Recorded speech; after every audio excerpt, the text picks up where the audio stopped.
Hello, welcome to GM Tips. GM Rick here. I'm going to do an extra one with Fashioning the Enemy with Ben McFarland out of the Kobold's Guides to Plots and Campaigns.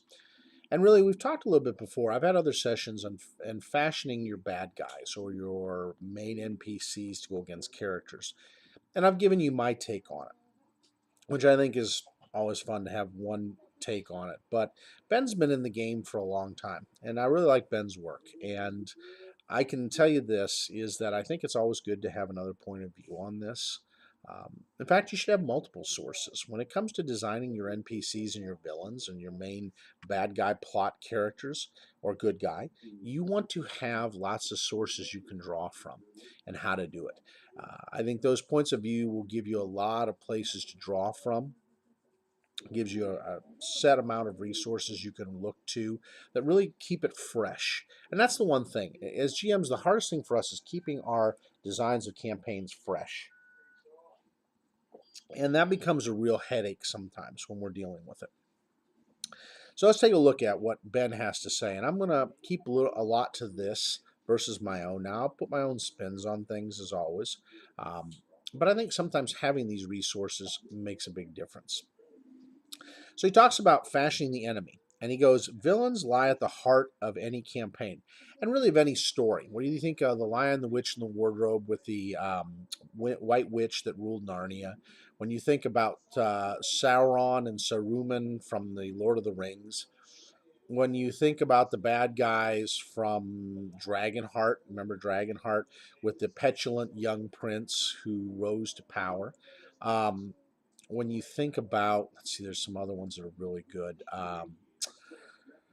When you think about aliens, like Alien Requiem, and the bad guy there with the robot, the android, and how he was. When you think about, remember Saw, and our main villain in Saw, and the Saw plots. When you think about, um, uh, what's the one? God, I'm trying to think. It's the one where there the culling thing of the people in the Purge. Ah, that's what it is. Purge. And you think about the bad guys there. The villains always have a really defined, interesting character. Things that Ben says is dark, terrible forces. They pull the characters ever deeper into the story in a mad dash to stop their vile plans. Darth Vader, as he goes into the White Witch of Narnia, the Sauron in Middle Earth. See, we think alike. I didn't even read this portion. I just went with mine before. Loki with Asgard and the Avengers. Everyone is iconic and with a distinct demeanor or style. Villains generate the conflict that drive campaigns so often, and they provide the opposition that player characters struggle against throughout the game. Your players spend hours contemplating how their heroes or anti-heroes um, develop over the course of the campaign, creating their personalities and capabilities. Shouldn't your big bad villains have similar treatment? And that's kind of the thing that I think about when we get into campaigns. So often we don't evolve the main villain to match the characters. Sometimes we leave them two-dimensional. Sometimes we leave them set until the very end when the characters meet them. But think about it. If you treat your NPCs as a PC, you will evolve them to meet what the characters are doing to thwart them. And really, you think about it, a good villain does that. They evolve just like the characters evolve to deal with the threat. One thing I didn't do enough, and I did some of it with this campaign with Reign of Winter, was evolve our boy Rasputin to meet the characters, or the dragon. I evolved him some to meet the characters' things. But really, that's what we need to do. We need to take, if you got a module or an adventure path that you're running, evolve that bad guy or bad girl to absolutely thwart the players because that's what they would do. In real life, a villain doesn't stay one dimensional or two dimensional. They evolve as the world around them evolves. They have to, otherwise they'll never realize their dastardly plan. So the first rule that Ben gives us, and I love this, even before you begin crafting your villain, before you consider anything else in your campaign, you need to know what the villain wants to accomplish. What is the end game for your villain? What are they trying to do? Or hero, if you're doing it the opposite way. So say you got characters that are evil fighting a good. What's the end game? What is their real purpose in life? So often with our NPCs, we don't give them a purpose. You need to design a purpose in mind. Right, Bug? Right. Listen to the mini GM. Should they design a purpose for them? Yeah. Otherwise, it's boring, right? Yeah. See? Mini GM has the answers. Listen to the mini GM. She knows. See? Exactly. The villain's goal should be very specific and expressed simply. Just like that. The primary focus sets the tone for every decision afterwards because the Ibi Baba Bee of the villain speaks to his or her ambition, dedication, patience, and even creativity to reach it. You need to design your villains to be evolving, but they have one main purpose in mind, and they will do anything to reach that goal in life. Okay, the villain's goal should be very specific and expressed simply. Let's go back to this.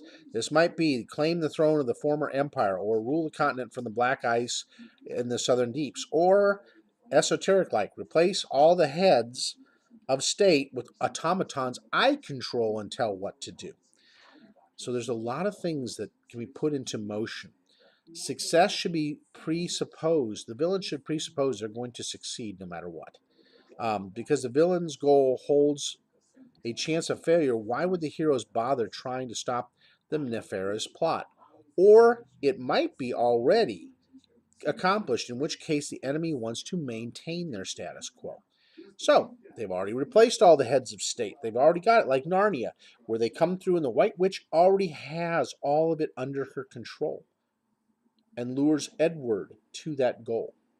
However, the heroes think, I can reverse this. There has to be a resistance. So I will join that resistance or start that resistance so that we can stop the villain. I love the out of the past. All villains begin somewhere. Where do your villains begin?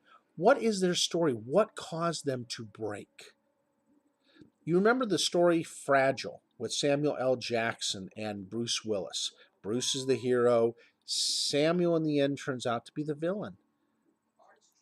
What caused him to take the villain's role? Why did your villain become a villain?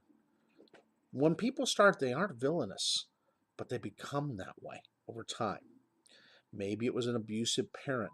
Maybe it was somehow they were orphaned or their parents were murdered in a horrific way. What caused them to rise up as they are and do what they do? Again, Ben does a great job in throwing out this character. Consider Jadis, the White Witch in the Chronicles of Narnia, who had already destroyed the world of Charn and wanted to rule Narnia. Or Darth Vader, a former slave who sought power to reclaim control over his fate. Or Dr. Horrible, who saw the world as full of uninformed, inept people requiring somebody to take control of them. They all have a reason for why they rose to where they are. Determine the villain's homeland. Determine how they spent their childhood. Where did they study and who did they study under? Was she or he a struggling apprentice, a disgraced student who taught herself or himself, or a bright prize student who overthought of themselves? Did someone did, and you should decide the instructor is alive or dead. Defeating the villain may mean you go to the instructor and learn about them. Somehow you have to learn about their past. Maybe you have to investigate of why they rose to what they did and what motivates them. Because, in other words, to go after these things, how do you stop them? Remember, Harry Potter had to learn about Tom Riddle as before he became Voldemort. What was it that drove him to be Voldemort? And then the Horcruxes. He had to learn about that. So you have to really kind of go into those backgrounds. And again, Ben says the same thing I said. I didn't even read that section. I just saw the Harry Potter and mentioned it. I looked down and boom, there's Ben. It's amazing how we think alike as creative GMs. We have a lot of similarity in our thinking when we go into explaining things. Um, in recent years, what have they been doing in their recent years? What brought them to establish this? Do they have a layer that they set up? Do they have multiple layers? Do they have escape plans? What? Dad, What? stop. Stop. See, I got to listen to the mini GM.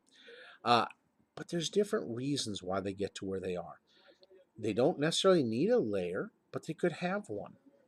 Um, Syndrome had a layer, but he had also had a mobile robot that he ran around in. So look at these type of things. What minions? What kind of minions do they put into place? Like Gru, he had a lot of minions, didn't he? Some of them are inept, most of them, but they had good hearts.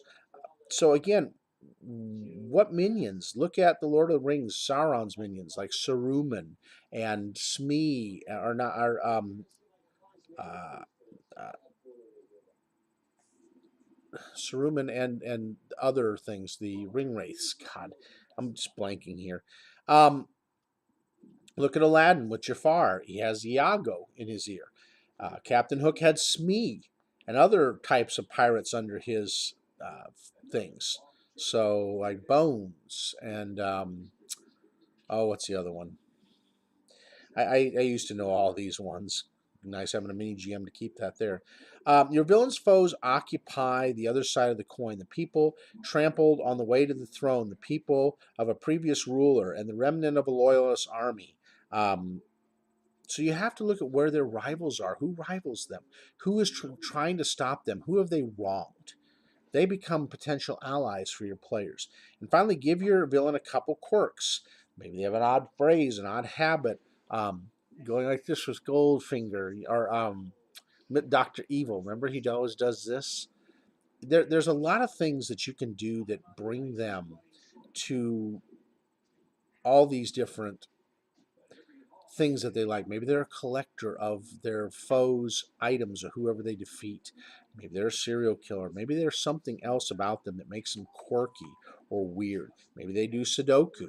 Um, and again, when you do this, you have to give them some dimensions so your players can see these quirks. A once and future darkness.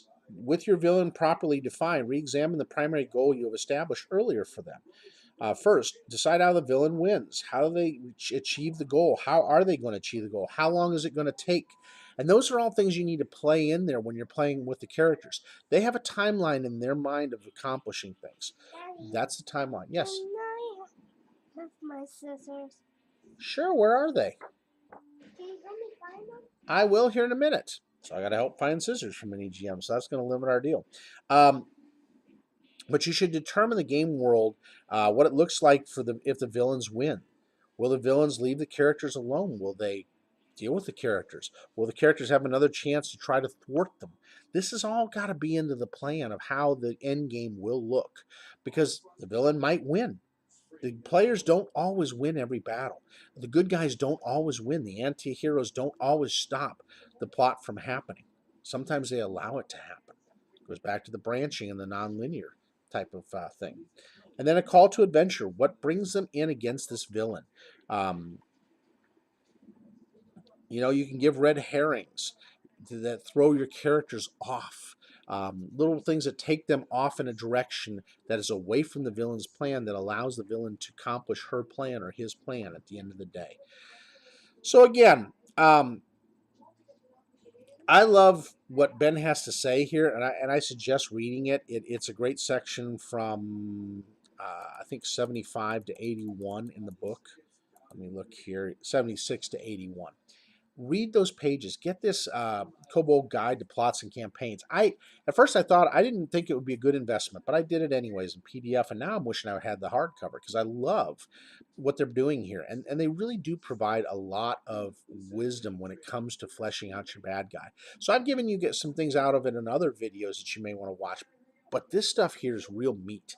I love what Ben does. He takes the villain and he truly does make the villain a 3D playable PC NPC that the GM is running in the background and maybe advancing and could be doing. And that's what you should be doing as a GM. As the players make their decisions, where does the bad guy advance or bad woman advance? Where are they going? How do they evolve? What other classes do they take that maybe they wouldn't have taken in training because the characters do their own thing? Where is their plot changing and how do they evolve their plot to reach their overall goal? Because again, as players defeat them, they have to overall shift to meet that need. I hope you really enjoy this. This has been a week for me that I've been creative much more than I have been in the past. And so I want to provide just some really good tips and things for you when it comes to designing these things. This is a little shorter GM tips, but it's a fun one.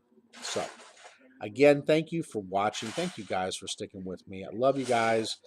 You guys make me what I am and help me to grow as a GM. Again, GM Rick here, and I hope you have a great week of gaming.